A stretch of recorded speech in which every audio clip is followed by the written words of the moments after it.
Olá, Ricardo Teixeira, psicólogo clínico.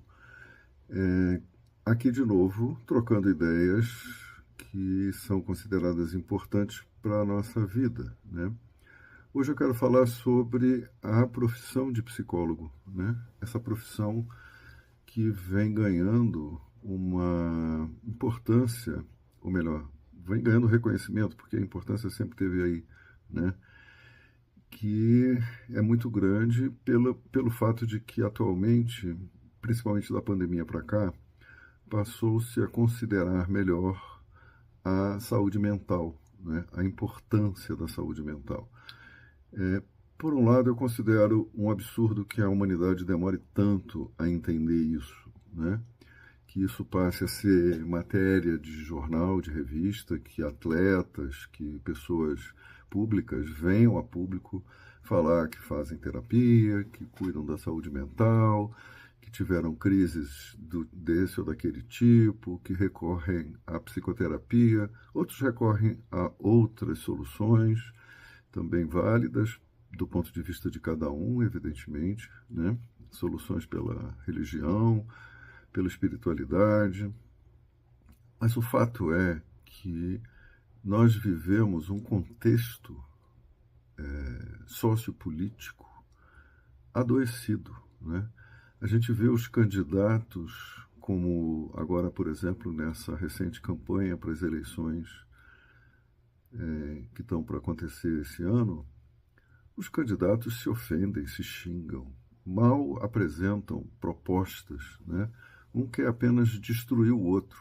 Quando falam de propostas, falam de forma vaga, né? Ofender, criticar, julgar, condenar é a tônica, né?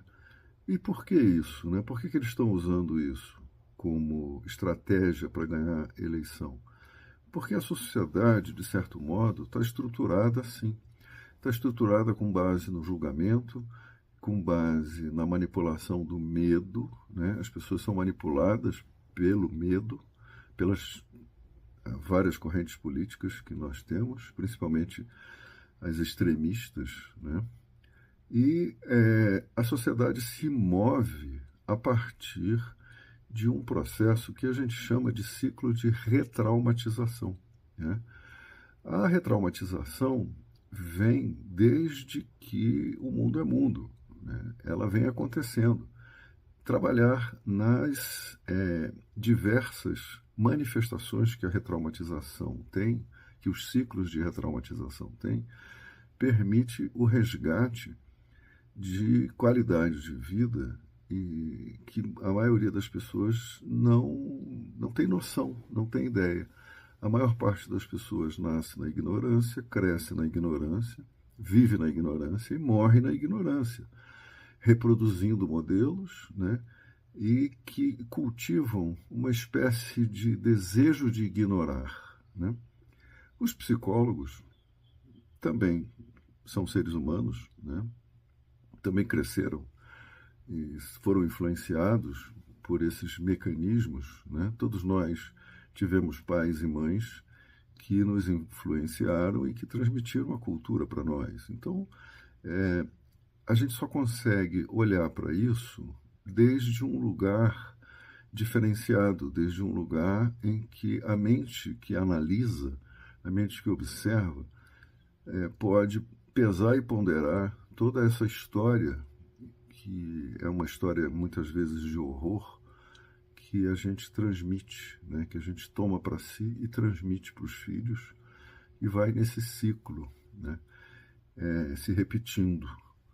A, a psicologia tem várias áreas de atuação, né? Tem a área clínica, tem a área educacional, tem a área organizacional, tem a área jurídica, tem a área do esporte, a área social, tem a área do ensino. A psicologia se manifesta em vários lugares, né? Entra nos hospitais, no trânsito, em tudo quanto é lugar onde o ser humano se relacione, né? Se relacione consigo mesmo e se relacione com os demais. Então, onde houver um psicólogo, os temas serão relacionados ao caráter de cada um, ou seja, a maneira como as pessoas são, serão relacionados aos traumas que estão se reproduzindo ali, né? E aos relacionamentos, né? Esses relacionamentos precisam ser considerados como relacionamentos funcionais, né? Adequados à realidade, ou relacionamentos que reproduzem esses modelos individualistas e competitivos, né? Todos nós reclamamos. Já repararam como, quando acontece um assalto, por exemplo, na rua, né?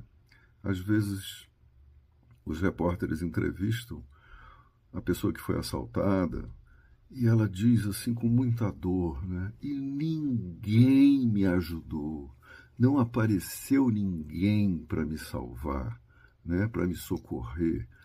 Olha como é forte esse desejo de amparo, né? Olha como a gente sofre quando o desamparo é estampado assim na nossa cara, né? Por uma situação em que todo mundo correu com medo, todo mundo fugiu, todo mundo evitou e as vítimas das situações de violência e agressão que a gente sofre, né, se veem sozinhas. Isso aí é o ciclo da retraumatização, né? Um modelo de sociedade mais desenvolvida, digamos assim, baseada em solidariedade, né, há muito mais apreço pela capacidade de ajudar, pela capacidade de estar junto, de estar perto quando alguém está sofrendo, né, do que deixar a pessoa à míngua, né? Agora, vocês sabem quando isso começa a acontecer? Com bebês. Existem teorias que dizem que os pais, que a mãe não deve pegar o bebê no colo à noite, quando ele está chorando, porque senão ele vai ficar dependente.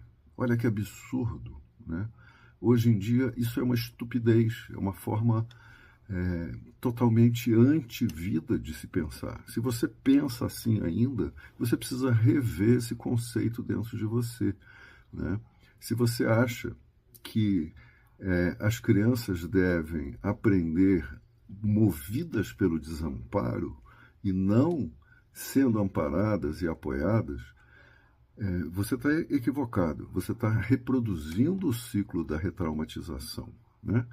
E cabe aos psicólogos se capacitarem para lidar com isso. Cabe aos psicólogos entenderem o que são as necessidades básicas, que hoje em dia se sabe que a criança não é um zero à esquerda, né? O William Reich falava da linguagem expressiva da vida. Existe um código, existem necessidades básicas na natureza, e esse código está presente desde a vida intrauterina, né? E esse código inicialmente busca segurança, acolhimento. Necessidades precisam ser atendidas. Um bebê, quando nasce, é só necessidade. O ponto de vista da criança é olhar em volta e procurar quem está aí para mim, quem está aí para me dar segurança. Se a psicologia não entender isso, ela vai também reproduzir modelos, né? Perdão, se os psicólogos, a psicologia como ciência já compreendeu isso, a neurociência mostra isso, né?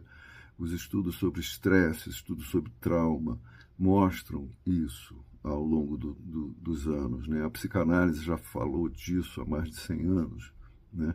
Então, essa base emocional é fundamental para a gente poder construir uma sociedade baseada em solidariedade e colaboração mútua, né? Não pode haver um distanciamento tão grande assim do eu, né? Do eu como um porta-voz dessa natureza dentro de nós, porque existe uma inteligência fenomenal querendo agir e precisando de condições para se manifestar.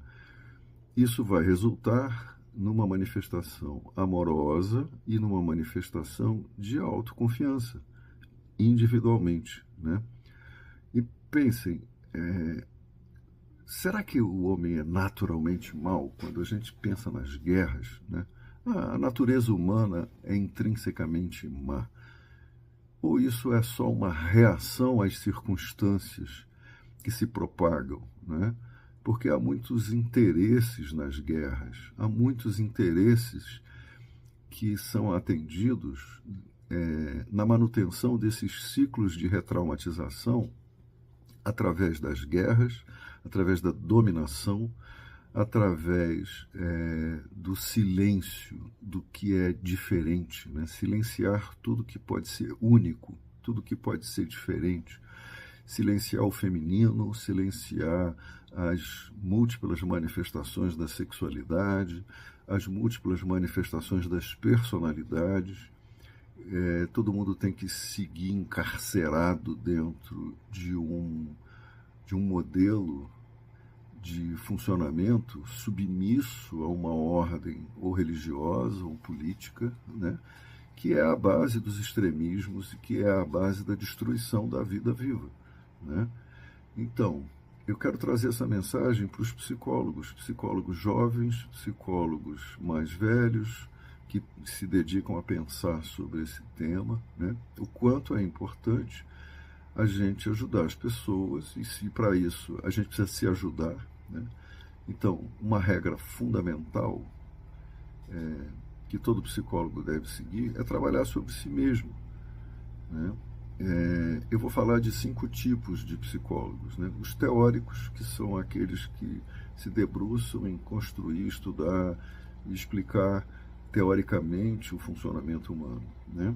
Tem os práticos, os clínicos, que são aqueles que trabalham visando produzir mudanças. Então, são voltados para o que funciona na prática, né? Tem os teórico-práticos. Os teórico-práticos, com os quais eu me identifico mais, são aqueles que estudam as teorias e que veem o que funciona de verdade na prática, o que é que permite que a humanidade, que cada ser humano individualmente receba aquilo que necessita e que, para se desenvolver, né, para continuar se desenvolvendo, e que possa também ajudar ao coletivo, né? Porque quando uma pessoa melhora, ela volta para a sua comunidade de origem, influenciando de forma melhor, né? Esses 3 tipos são os tipos mais fáceis de se encontrar, mas existem também os psicólogos místicos. Eles agem evocando forças externas, né? Eles quase nunca se referem à singularidade, à individualidade, a um eu, a um código individual, pessoal, né? E agem um pouco parecidos com os coaches. Junto com esses tem uma espécie de psicólogos que são mágicos, né? Como se fossem mágicos. Eles são superficiais e não se tratam, né? Eu acho que esses são perigosos, precisam ser identificados, né? Isolados, de certo modo, e levados a uma reflexão crítica sobre esse tipo de funcionamento, né, superficializante da vida, né? Tem solução mágica para tudo, quando as questões humanas não são tão simples quanto parecem, né? Então, estou aqui com vocês, aguardo perguntas, observações sobre o tema. Quem quiser trocar mais ideias, é só mandar para a gente pensar junto aqui, tá? Fazer comentários. Um grande abraço, e o dia 27 de agosto está chegando aí, que é o dia do psicólogo.